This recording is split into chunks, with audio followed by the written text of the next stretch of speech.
आजकल ईएमआई पर स्मार्टफोन खरीदना बेहद आम हो गया है, लेकिन कई बैंक और फाइनेंस कंपनियां किस्त न चुकाने पर फोन को रिमोटली लॉक कर देती है। अब इस बढ़ते चलन पर भारतीय रिजर्व बैंक यानी कि आरबीआई ने सख्त नियम जारी किए हैं। जी हां, नए नियमों के तहत बैंक अब किसी भी डिवाइस को लॉक कर सकते हैं। कौन कौन सी सुविधाएं लॉक होने के बाद भी चालू रहेंगी और भुगतान के बाद कितनी देर में आईफोन अनलॉक करना होगा, यह सब तय कर दिया गया है। दरअसल आरबीआई का यह कहना है और यह नया फ्रेमवर्क 1 जनवरी 2027 से लागू होगा।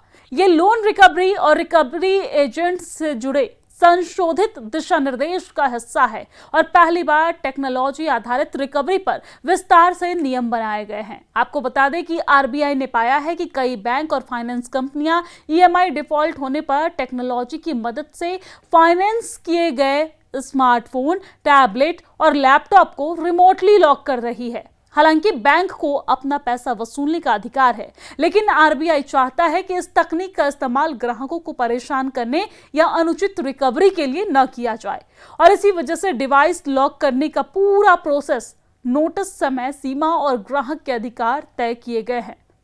लेकिन आरबीआई चाहता है कि इस तकनीक का इस्तेमाल ग्राहकों को परेशान करने या अनुचित रिकवरी के लिए न किया जाए और इसी वजह से डिवाइस लॉक करने का पूरा प्रोसेस, नोटिस, समय सीमा और ग्राहकों के अधिकार तय कर दिए गए।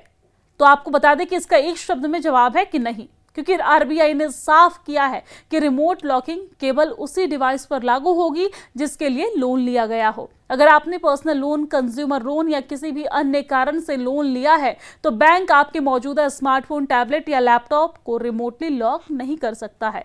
आरबीआई के नए नियमों के अनुसार सिर्फ एक ईएमआई मिस होने पर बैंक तुरंत फोन लॉक नहीं कर सकते हैं। डिवाइस पर पहले की तरह ही पाबंदी तभी लगाई जा सकती है जब लोन अकाउंट कम से कम 30 दिन तक ओवरड्यू रहे। इसके बाद भी बैंक को स्टेप बाय स्टेप कार्रवाई करनी होगी। अगर लोन 60 दिन तक बकाया रहता है तभी बैंक या फाइनेंस कंपनियां डिवाइस को पूरी तरीके से लॉक कर सकती है। इसका मतलब है कि ग्राहकों को भुगतान करने के लिए अतिरिक्त समय मिलेगा और तुरंत फोन बंद नहीं किया जा सकेगा। आरबीआई ने यह भी साफ निर्देश दिए हैं कि फोन पूरी तरीके से बेकार नहीं बनाया जा सकता है। लॉक होने के बाद भी कुछ जरूरी सुविधाएं चालू रहना अनिवार्य होगा। इसमें इनकमिंग कॉल, एसएमएस, एसओएस और इमरजेंसी कम्युनिकेशन, नौकरी और काम से जुड़े जरूरी फीचर्स शामिल है। इसका मकसद ये सुनिश्चित करना है कि ईएमआई लेट होने पर भी ग्राहक पूरी तरीके से दुनिया से कट ना जाए। आरबीआई ने प्राइवेसी को भी प्राथमिकता दी है। डिवाइस लॉक करने वाली टेक्नोलॉजी का इस्तेमाल करते हुए बैंक या फाइनेंस कंपनी सभी डेटा तक पहुंच नहीं बना सकती है। इसमें contact list, photo, video, SMS, call log और साथ ही साथ लोकेशन हिस्ट्री, लोन रिकवरी से संबंधित कोई भी निजी जानकारी शामिल है। साथ ही इस्तेमाल की जाने वाली तकनीक को डेटा सुरक्षा नियमों का पालन करना ही होगा। आपको ये जानकारी दे दें कि फोन लॉक करने से पहले बैंक को ग्राहक को सूचना देना जरूरी होगा। लोन मंजूर करते समय ही ये साफ बताया जाएगा कि डिवाइस रिमोटली लॉक किया जा सकता है और इसके अलावा लॉकिंग लागू करने से पहले भी ग्राहक को अग्रिम सूचना देना और बकाया चुकाने का मौका देना होगा।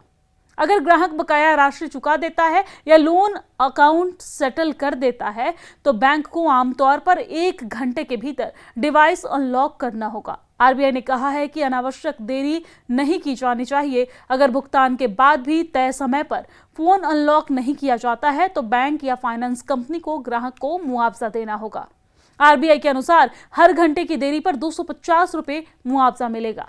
कुल मुआवजा बकाया लोन राशि से अधिक नहीं होगा और ये पहली बार है जब टेक्नोलॉजी आधारित रिकवरी के लिए आरबीआई ने तय राशि का मुआवजा निर्धारित किया है।